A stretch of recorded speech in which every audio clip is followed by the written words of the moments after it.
வெளியான படங்கள் 200, லாபம் தந்த படங்கள் 20 மட்டுமே. இன்றைக்கு தமிழ் சினிமா யானைக்கால் வீக்கமாகத்தான் இருக்கிறது. ஏன்னா அதிகமான படங்கள் வருகின்றன, அதிக மகசூல். ஆனால் விளைந்த பொருட்கள் விற்பனையாகணும்ல, விற்பனையாகவே இல்லை. கடந்த ஆண்டு 200க்கும் மேற்பட்ட படங்கள் வந்தன. இதில் 20 படங்கள் மட்டுமே லாபத்தை பெற்றிருக்கின்றன. எல்லோருமே நட்சத்திர நடிகரின் பின்னால் தான் ஓடுகிறார்களே தவிர நல்ல கதையை தேடி கண்டுபிடிப்பதில்லை. கதை வறட்சி தமிழகத்தில் அதிகமாக இருக்கிறது. ஆனால் பக்கத்து மாநிலமான கேரளத்தில் நட்சத்திர நடிகர்களை தேடி ஓடுவதில்லை.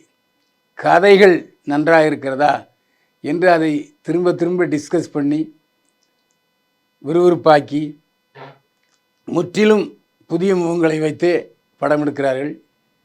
5 கோடியில் எடுத்து 150 கோடி ரூபாய் சம்பாதிக்கிறாங்க. இதுதான் இப்போதைய மலையாள படம். காரணம் என்னென்னா, கதைகளை தேர்ந்தெடுக்கிறார்கள், கதை மீது நம்பிக்கை வைக்கிறார்கள்.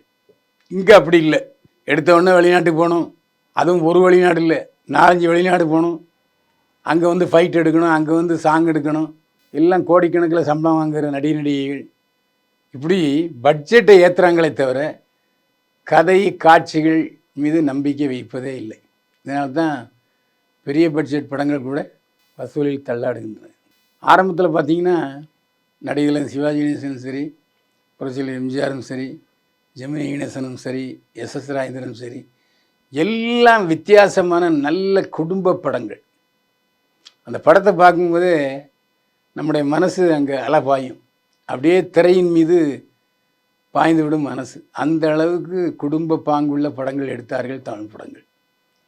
இப்போது இந்த டிவியில் ஒரு நாளைக்கு 40 படம் என்றைக்கு போட ஆரம்பித்தானோ அன்னையிலேருந்து பெண்களும் டிவியிலேயே உட்காந்து தொலைக்காட்சிகளில் முதல் முறையாக அப்படின்னு சொல்லும்போது ஒரு சரி இந்த படம் எதுக்கு 500 ரூபா கொடுத்து தேட்டரில் பார்க்கணும், இன்னொரு 1 மாதத்தில் ஓடிடியில் வந்துடும், இல்லாட்டி டிவியில் வந்துடும் என்று நினைக்கிறார்கள்.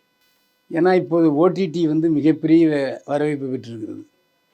அகலத்திரையில் பார்த்த மாதிரி பெரிய அகலத்திரை கொண்ட டிவியில் பார்த்துக்கிட்டு ஜாலியாக உட்காந்துடுறாங்க.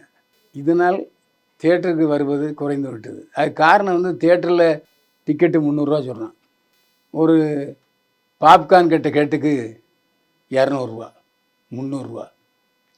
ஏயா ஒரு பொரி பேக்கெட்டாக 300 ரூபா விளங்குமா சினிமா தேட்ரு? இதனால் தேட்டருக்கு வருகை தருகிற மக்கள் குறைந்து விட்டார்கள். இந்த நிலைமை கண்டிப்பாக மாறணும். ஆனால் அதே சமயத்தில் பழைய படங்கள் மறுபடியும் வெளியாகின்றன. 50 ரூபாய்க்கு தேட்டரில் டிக்கெட் போடுறாங்க, ஹவுஸ்ஃபுல்லாக போகுது. டெய்லி அந்த நூன் ஷோ வந்து ஹவுஸ்ஃபுல்லாக போயிட்டுருக்கு பழைய படங்கள். ஆனால் புதிய படங்கள் தேட்டரில் காற்று வாங்குகின்றன. இதுதான் உண்மை நிலை. இந்த நிலைக்கு அரசும் முடிவெடுக்க வேண்டும். அதாவது 300 ரூபா டிக்கெட்டு வேண்டாம், 100 ரூபா டிக்கெட் வைங்க, 50 ரூபா டிக்கெட் வைங்கன்னு சொல்லணும். இதற்கு தியேட்டர் அதிபர்கள் ஒத்துழைக்க வேண்டும்.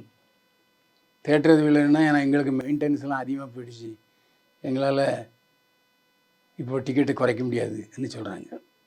இப்படி குழப்பத்தில் இன்றைக்கு சினிமா தள்ளாடுகிறது. தமிழக அரசுக்கு அதிக வருமானம் ஒன்று டாஸ்மாக்கு, இன்னொன்று சினிமா என்று இருந்தது. இப்போ சினிமாவுடைய வருமானம் க்ஷீணித்து கொண்டே போகிறது. இதை பற்றி அரசும் கவலைப்பட்டதாக தெரியவில்லை.